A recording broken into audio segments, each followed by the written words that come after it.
자, 이제 우리가 누가복음 4장 말씀을 어제부터 쭉 보게 되는데, 어제는 예수님께서 광야에서 사단에게 이제 시험을 받는 내용의 말씀을 드렸습니다.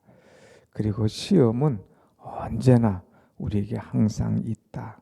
사단은 모든 시험을 다 동원해서 우리를 흔들려고 한다 하는 그런 말씀을 드렸어요. 아무튼 말씀으로 이 시험을 통과한 예수님께서 이제 사역을 시작합니다. 그래서 이 사역을 시작할 때에 참 회당에 들어가서 먼저 말씀을 보는 것을 오늘 우리는 볼 수가 있어요. 자, 16절 말씀 보면 16절 예수께서 그 자라나신 곳 나사렛에 이르사 안식일에 늘 하시던 대로 회당에 들어가서 성경을 읽으려고 서심해 그랬어요. 예수님께서 이제 본격적인 사역을 시작하는데 늘 하시던 대로 회당에 들어가셨어요. 안식일에, 우리로 말하면 주일날 이 교회에 가셨다는 말씀이죠. 그래서 이제 회당에 들어갈 때에 이제 젊은 청년이 오니까 거기 있는 사람들이 성경을 이제 예수님께 주었어요. 이것 좀 읽어라 하고 딱 주었습니다. 그때에 예수께서 성경을 받으셔서 선지자 이사야의 글을 딱 읽습니다. 그런데 그 읽은 말씀이 어떤 말씀이냐? 오늘 교회들이 많이 이 말씀들 적어 놓는데 뭐 사명 선언문, 비전 선언문, 사명과 비전. 오늘 나의 사명은 이거다. 오늘 나의 비전은 이거다 하면서 예수님이 자신이 이 세상에 오신 목적, 자신이 할 일이 뭔가 사명 선언문 같은 것을 읽는 것을 보게 됩니다. 왜 꼭 그 말씀을 읽었을까? 예수님이 오신 일이 바로 이거기 때문에 나는 이제 이 일을 시작하겠노라 하고 사명을 선언하는, 비전을 선포하는 말씀이 오늘 말씀입니다. 18절 말씀 한번 보겠습니다. 18절 다 같이 시작. 주의 성령이 내게 임하셨으니 이는 가난한 자에게 복음을 전하게 하시려고 내게 기름을 부으시고 나를 보내사 포로된 자에게 자유를, 눈먼 자에게 다시 보게 함을 전파하며 눌린 자를 자유롭게 하고. 네, 오늘 여기까지 먼저 보면 예수님께서 오신 목적은 뭐냐? 나는 복음을 전하기 위해서 왔다. 복음을 전하기 위해서 왔다. 복음 전하기 위해서 예수님 오셨어요. 특별히 어떤 자에게? 가난한 자에게 복음을 전하기 위해 하시려고 내게 기름을 부으사 이제 나를 너에게 보내셨다는 말씀이에요. 복음을 전하기 위해서 오신 예수님, 천국 복음, 하늘나라의 복음, 예수 생명을 얻게 하기 위해서 예수님이 이 땅에 오셨다고 하는 거예요. 특별히 그런데 어떤 자에게 복음이냐? 가난한 자에게 복음을 그랬어요. 사람이 부자가 되면 남의 말을 안 들으려고 그래요. 또 부자가 되면 어떤 걸 배우려고 하지 않습니다. 자기가 최고인 줄 알고 이 복음을, 말씀을 받아들이지 않죠. 여기서 가난한 자라고 하는 것은 심령이 가난한 사람. 우리가 그 산상수훈에도 나오잖아요. 심령이 가난한 자는 복이 있나니 천국이 저희 것임이요. 마음이 가난해야 돼요. 그래서 뭐든지 받아들이는 그런 마음의 자세. 가난한 사람들은 뭔가 주기를 바라잖아요. 오늘 뭐 먹을 것이 있나, 얻을 것이 있나, 간절한 기대가 있지 않습니까? 그렇게 심령이, 마음이 가난한 사람들, 기다리는 사람들, 사모하는 사람들에게 주님은 복음을 전하기 위해서 이 땅에 오셨다 하는 것을 분명하게 선언하고 있습니다. 그러면서 더 나가서 복음 전할 때에 특별히 포로된 자에게 자유를, 눈먼 자에게 다시 보게 함을, 눌린 자를 자유롭게 그랬어요. 포로된 자에게 자유를 그랬어요. 이 백성들은 포로 생활을 해봐서 알거든요. 바벨론 포로 생활을 해봤어요. 또 로마의 포로의 생활을 해봤어요. 그러니까 포로가 얼마나 답답한가를 아는 거예요. 그런데 너희들의 조상은 바벨론 포로 생활하고 로마의 포로 생활을 해봤지만 너희는 지금 자유롭다고 하니 사실은 너희들 지금 사단의 포로야. 나는 사단의 포로로부터 이 자유를 주기 위해서 왔다 이거예요. 사단에 잡힌 너희들, 나도 사단에게 시험을 받았는데 너희들은 얼마나 시험 받냐? 내가 너희에게 사단으로부터 자유함을 주기 위해서 왔노라는 거예요. 또 눈먼 자에게 다시 보게 함을. 눈이 멀었어. 그래서 하늘의 세계를 몰라. 하나님께서 주시는 놀라운 세계, 그 놀라운 축복의 은혜의 세계를 몰라. 그래서 내가 너희들의 눈을 열어서 다시 보게 함을. 하나님께서 보게 하신 그 하늘나라의 것 이마고데이, 다시 하나님의 형상을 회복하고 하나님의 나라를 볼 수 있도록 하기 위해서 나는 왔노라 하는 사명선언이에요. 또 눌린 자를 자유롭게, 억압한 것으로 자꾸 눌려요. 세상으로 자꾸 눌려요. 죄로 자꾸 눌려요. 뭔가 막 이들은 늘 눌려 살아요. 어깨를 쭉 펴고 자유함을 갖지 못하고 뭔가 늘 눌려서 막 찌들어서 사는 이들에게 와서 나는 너희의 눌린 것에 펴줌을, 자유를 주기 위해서 왔다. 포로된 자에게 자유를, 또 이 주님께서는 눈먼 자에게 다시 보게 함을, 또 눌린 자에게 자유를 주기 위해서 내가 왔노라고 말씀을 하시죠. 또 하나 오신 목적이 있는데 그게 뭐냐? 19절 한번 같이 봅니다. 주의 은혜의 해를 전파하게 하려 하심이라 하였더라. 너희가 지금 나를 만난 이때가 언제인 줄 아니? 다시 은혜의 해를 회복하게 하기 위해서 나는 왔노라는 거예요. 은혜의 해라고 하는 것은 희년을 가리키는 거예요. 내가 여러분들에게 희년의 축복을 주기 위해서 왔노라. 은혜의 해라고 하는 것은 희년.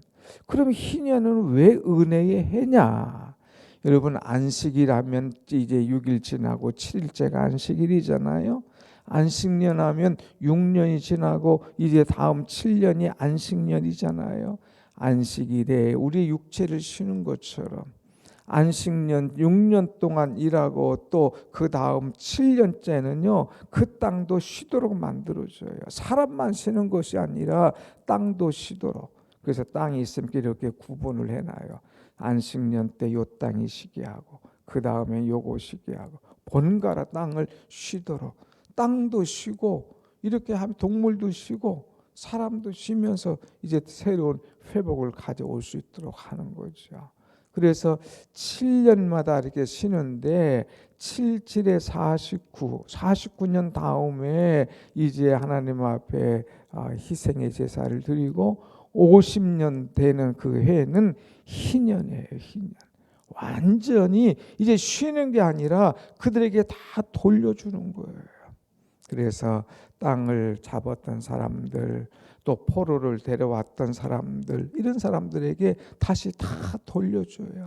이건 이제 내가 그동안 잘 썼다. 이제 다시 너에게 돌려주니 내 것이 되라 하고 희년에는 땅도 돌려주고요. 노예를 잡아왔으면 그 노예에게도 이제 너도 집으로 돌아가서 너희가 편안히 살아라 하고 노예도 다시 다 돌아보내주는 거예요. 잡았던 것들, 묶었던 것들, 이제 자기가 주인 삼았던 것들 다 돌려줘서 쉬도록, 돌아가도록, 자유함을 얻도록 만들어주는 것이 바로 희년이에요. 이것이 50년 희년의 때에 행사를 하는데 거기에 있던 종들이나 거기에 있던 남에게 이제 논이나 이런 것들 다 빼앗겼던 사람들이 갑자기 얼마나 기쁨이 있습니까? 얼마나 즐거움이 있습니까? 야, 우리에게도 이런 행복과 이런 기쁨, 기쁨과 이런 은혜를 주는구나 하고 막 만세할 거 아닙니까? 만세. 예수님이 오신 것은 내가 너희들에게 다시 빼앗겼던 모든 것을 돌려주기 위해서 왔노라. 희년의 해를 너희가 맞이하기 위해서. 그동안 묶였던 거 있냐? 그동안 빼앗겼던 거 있냐? 그동안 자유가 없었느냐? 이제 너희에게 완전한 자유, 완전한 회복, 완전한 하나님의 은혜를 얻게 하기 위해서 나는 왔노라 하는 분명한 사명 선언, 비전 선언을 하고 있는 거예요. 이 말씀을 하니까 사람들이 깜짝 놀라요. 이 말씀을 하고 성경책을 거기 사람들에게 다 덮어서 다시 둘 때에 깜짝 놀랐어요. 이 사람이 뭐 희년을 선포해? 뭐 그냥 포로된 자에게 자유, 눈먼 자에게 보게 하고, 뭐 억눌린 자, 뭐야 이게? 쭉 이들이 깜짝 놀라 얘기합니다. 그럴 때에 주님께서 말씀하시기를 24절에 말씀합니다. 또 이르시되 내가 진실로 너에게 이르시되 이르노니 선지자가 고향에서는 환영을 받는 자가 없느니라. 이 사람들이 깜짝 놀라서 아니 지가 뭔데 이런 얘기를 해? 같이 자랐거든요. 30년을 고향에서 자랐어요. 여기서 고향에서라는 것은 나사렛. 같은 나사렛에서 살았는데 갑자기 뭐 어쩌쿵저쩌쿵해. 그럴 때 예수님께서 선지자가 고향에서 환영받는 자가 없다 그랬어요. 그럼 결론은 뭐예요? 예수님이 선지자란 얘기예요. 뭐 그냥 자랐던 청년, 우리가 그냥 갓난 아이부터 봤던 이 아이가 뭐 스스로 메시아라고 그러네, 스스로 이제 기름 부음 받은 자라고 하네, 스스로 선지자라고 하네. 사람들이 막 놀라요. 그래서 그 다음 절에 보면 그들을 죽이려고 동네 밖으로 쫓아내고 낭떠러지로 밀어뜨리려고 하고 막 죽이려고 애를 쓰는 그런 모습이 나오죠. 갑작스러운 사명선언을 할 때에, 비전 선포를 할 때에, 사람들에게 은혜의 이야기를 할 때에 그것을 받아들이지 못했던 이 사람들의 모습이에요. 그런데 여러분, 예수님께서 말씀하셔요.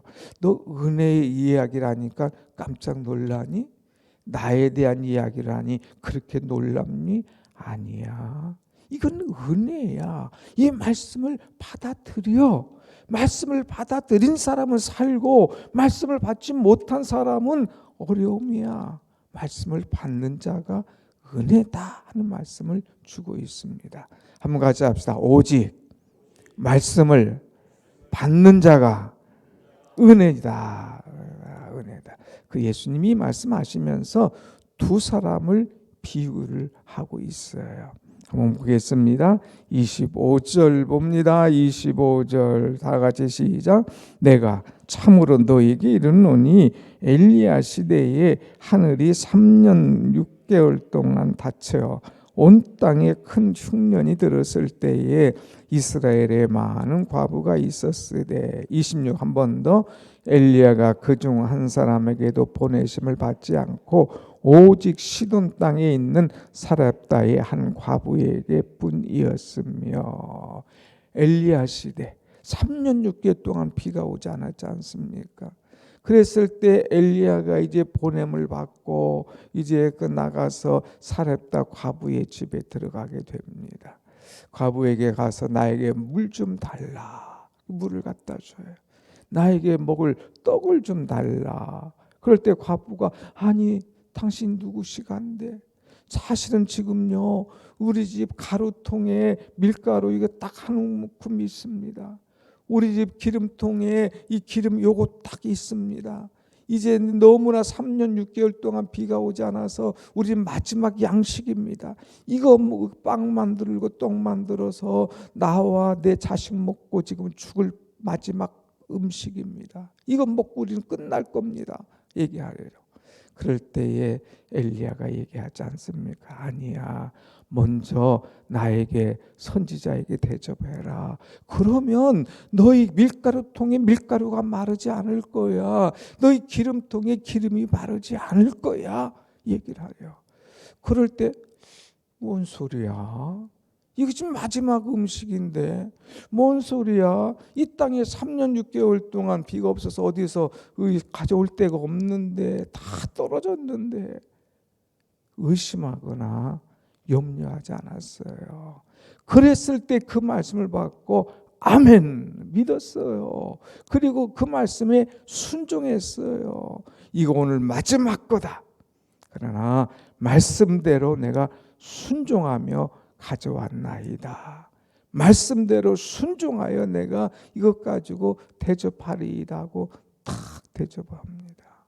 그랬을 때에 이 사렙다 과부의 집에 그 시간 이후부터 이제 밀가루통에 밀가루가 마르지 않고 이제 그 기름통에 기름이 마르지 않는 마음껏 먹고 배부르는 은혜 역사가 일어난 거예요. 그래서 여기 보니까 오직 시돈 땅에 있는 사렙다의 한 과부에게 뿐이었으며 하나님의 말씀을 들은 이 오직 이 과부 이 한 사람이 은혜를 받았노라. 수많은 사람이 있어. 그러나 말씀에 순종하는 오직 그 사람만이 은혜를 받는 거야. 또 나옵니다. 27절 선지자 엘리사 때에 그랬어요. 예수님은 엘리야 시대, 엘리사 시대 역사를 다 하는 거예요. 그때에 많은 나병 환자가 있었어. 그런데 오직 나만 이 한 사람 깨끗하게 받았어. 수많은 나병 환자가 있는데 그 가운데 깨끗함을 받은 사람은 누구냐? 오직 수리아 사람 나만 뿐이었느니라. 요단강에 몇 번 들어가? 7번 들어가라. 말씀 들었을 때에 무슨 소리에 한 번이면 되지 따지지 않았어요. 들어가도 나옴이 없는 거예요. 그러면 주저주저 합니다. 그래도 7번씩 그대로 들어갔다가 나오고 순종할 때에 그 사람만 깨끗함을 받았노라. 뭐예요?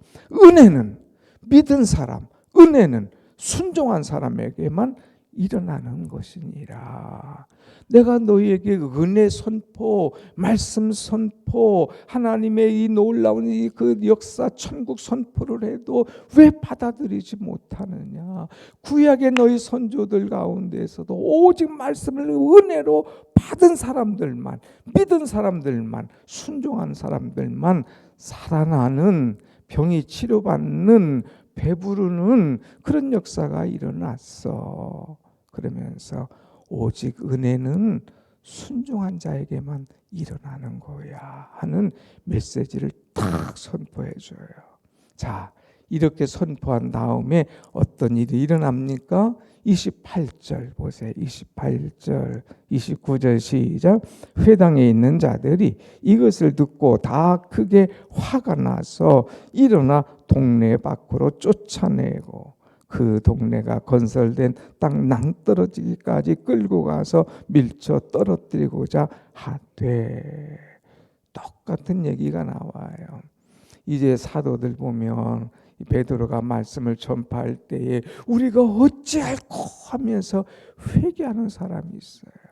그러나 스데반이 말씀을 전파할 때에 우리가 어찌할꼬 하면서 이를 갈고 스데반을 집어서 던진 사람들. 말씀을 받을 때에 듣고 믿고 순종한 사람들이 있는가 하면 말씀을 받을 때에 화가 나서 동네 밖으로 쫓아내고 그냥 낭떠러지 밀어뜨리려고 하는 사람이 있다 이거예요. 뭐예요? 당신은 어떤 사람이냐? 은혜를 받을 사람이냐? 은혜를 거부하는 사람이냐? 예수님께서는 은혜의 해를 이루기 위해서 오셨는데 그것을 믿지 못하고 받아들이지 못하면 아무 소용없어. 예수님이 오신 목적 그대로 믿고 예수를 믿고 받아들일 때에 이 은혜가 내 것이 되는 거야 하는 말씀을 주고 있습니다. 사랑하는 여러분, 이 복음이, 이 은혜가 여러분의 것이 되기를 축복합니다. 아멘. 기도하겠습니다.